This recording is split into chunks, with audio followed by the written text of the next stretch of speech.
Good morning. My name is Vlad. I am a retired alcoholic and drug addict. I've been sober for just over 5 years. And I told some of my friends I would do this. Every morning I wake up. I thank God I'm sober and alive. Literally, that's the first thing I do. And then I ask, what can I do for somebody else before my feet hit the floor?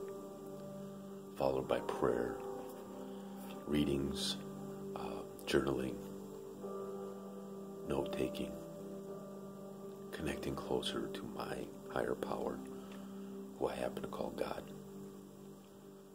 The great universal consciousness that has our best intentions at heart. I told some friends of mine I would share this on YouTube. There's nothing in it for me, but I might touch one person's life. If I can do that and leave a positive mark with somebody, and that person goes on and leaves a positive mark with somebody else, I've done what I need to do in this life. I've sponsored people. I've seen most of them fail. I've lost friends in sobriety, heroin overdoses, drinking. My near-death experience came in October, November 2013, where everything stopped working. I was drunk for 4 years straight, every minute I was awake. And that took its toll on me. The liver shut down, liver failure, kidney failure, the pancreas wanted to stop working. There's a picture I have, the one picture I keep from that experience. I have 40, 50 electrodes on my head because the brain was flickering on and off. And I was seizuring. And I remember a few things from that ICU room. I was in there for 7 days. One of the things I remember, seeing the dark side of this veil that's around us. You see, when I was younger, I did a lot of bad things. I'm not unique, but I'm different. Each one of us, especially those of us that have addictions and live day by day to get through them. We all have our stories. We're also terribly unique that we really are the same. My faith in God was catapulted into a completely different stratosphere when I met my now fiancée. In October 2017, my mother passed away. She had a sudden aneurysm on Columbus Day. She worked 2 jobs.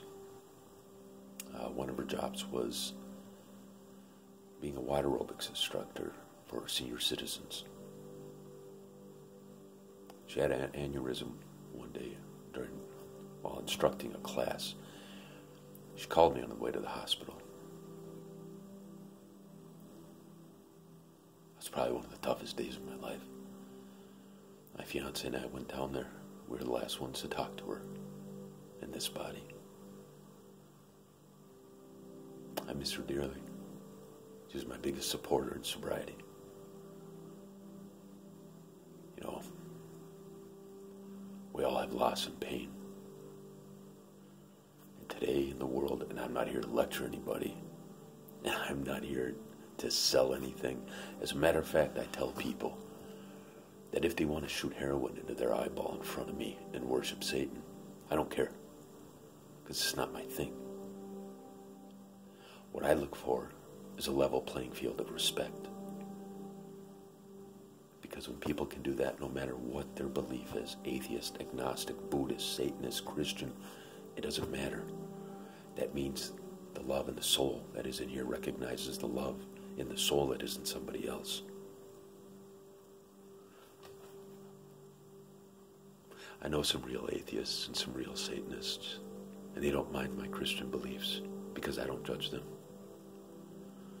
Being a Christian, if I was to judge somebody, I'd be quite the hypocrite. The whole point of this being is that I want to start sharing what I read in the morning. I want to be able to catalog these things So someday, somewhere down the line, after 24 years of my drinking and drugging and hanging out with the wrong people and doing the wrong thing, that somewhere, somehow, my experience is going to be put to good. I believe God has a big plan for me. And maybe simply reading what I wrote down today, quickly, and sharing it, is what I'll need to do.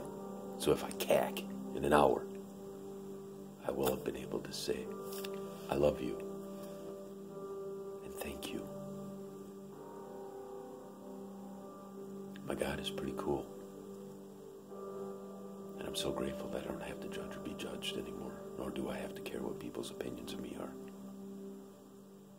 I'm going to wake up sober and alive every day by the grace of God. And if that happens, then I'm able to set the day in motion. And I can start to love. I heard this on the radio once. I thought it was very fascinating. There was a psychologist talking about how the underlying current for your day is set within the first 8 minutes of when you wake up. A lot of people wake up, they don't want to go to work. They don't want to wake up. This sucks, this is bad, this is terrible, my life is terrible. Kids, family, bills. I know. I have them all, except for kids. I'm paying off massive medical bills. Dying is expensive. I recommend if you do it, stay there. Yeah, life happens. It really does. But if you wake up grateful, no matter what, your day's going to be good, because in the first 8 minutes, if you can wake up and thank your higher power, say, thank you, I'm sober and alive. Thank you, I'm alive. Thank you, I have a house, an apartment. Thank you, I have a vehicle. Thank you, I have means to get food. Thank you, I have a job.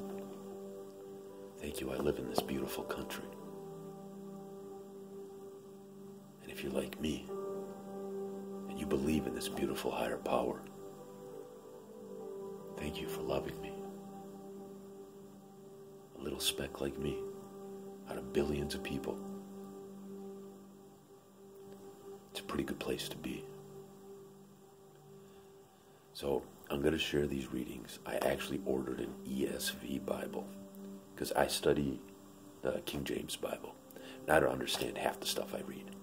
The these, the thous, the don'ts. But I heard it was a good way to get into it. And I started reading it in June of last year, 1 chapter a day. I'm in Judges 19. Yeah, Judges 9, because it's the 19th. And it's good. It's great. I read Bible passages.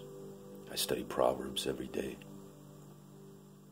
And so I'm going to share some of this reading with you. I can ramble on at times, so I understand. If anybody sees this, if they turn it off and go away. I'll try to do this every day on my day off. Also, today's January 19th. Would have been my mother's 70th birthday. Those who know me know that she was my biggest supporter in sobriety.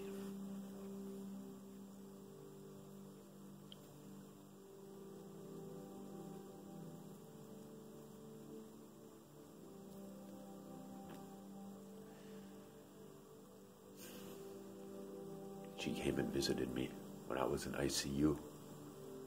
She saw her boy on his deathbed.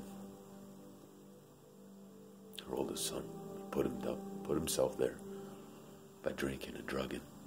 And when I got out of there, and I got to sit down and talk with her, went to treatment for the first time after that, didn't even know that existed, didn't know that sobriety was out there. And I sat down and had my first meaningful discussion with my mother with a clear mind, the first time I had had since I was a child. She told me she prayed for me every day for 24 years to get sober. when I did, she said her prayers were answered. At first I thought, what kind of a God is going to wait 24 years to answer a prayer?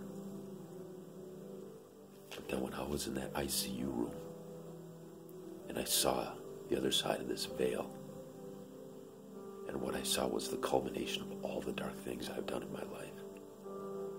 I remember the walls being red, almost as if they were dripping with a dark black red goo. And there were things moving around in the corners. There's a lot of medical explanations for everything. There's also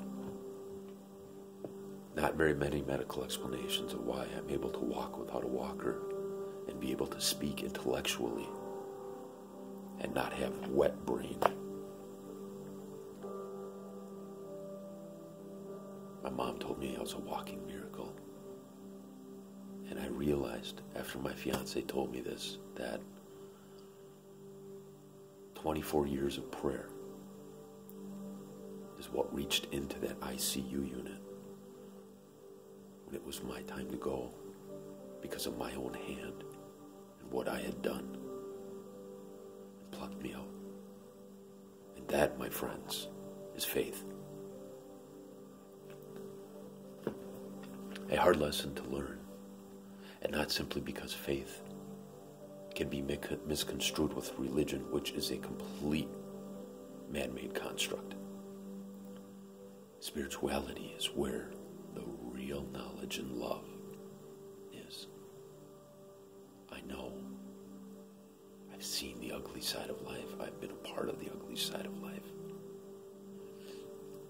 There's a lot of us out there who have done all the crazy stuff.